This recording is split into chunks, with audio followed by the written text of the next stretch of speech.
Well, just hours after Darline Graham and Ralph Norman hit the debate stage last night, early voting opening up for that special U.S. Senate primary runoff. The debate at the Newberry Opera House, the only one before next Tuesday's primary. Our Kara Daniel was there last night for the debate.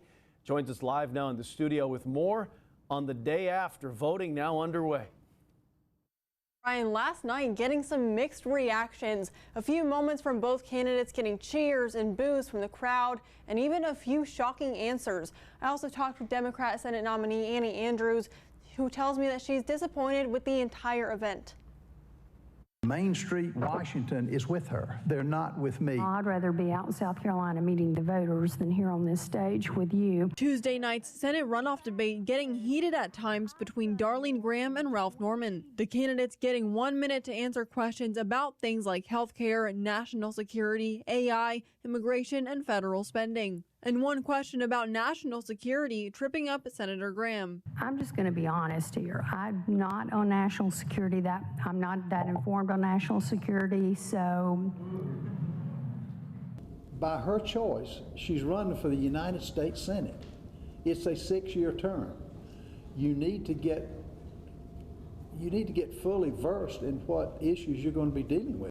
Dr. Annie Andrews, who won the Democratic nomination, says some of the heat should be on Norman as well. What we saw from Ralph Norman was a perfect example of a career politician who is running for a promotion for a job that he is objectively failing at already. 3 days of early voting started Wednesday. Now it's up to South Carolina voters to decide who will win the Republican nomination for Senate. Throughout the day today, I talked to some of those voters who chose their ballots early off in the runoff. Here's what they had to say about the debate and how it impacted their vote. It was a decent debate. They handled themselves pretty good.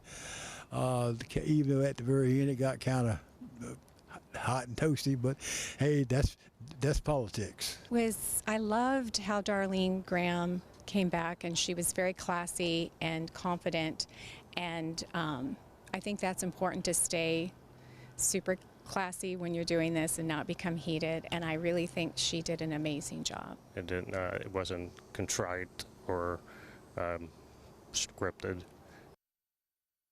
More people told me off camera that they thought they decided who they were going to vote for until the debate last night, and then went to the polls today a little unsure. In studio, I'm Kara Daniel, Watch Fox News, Local First.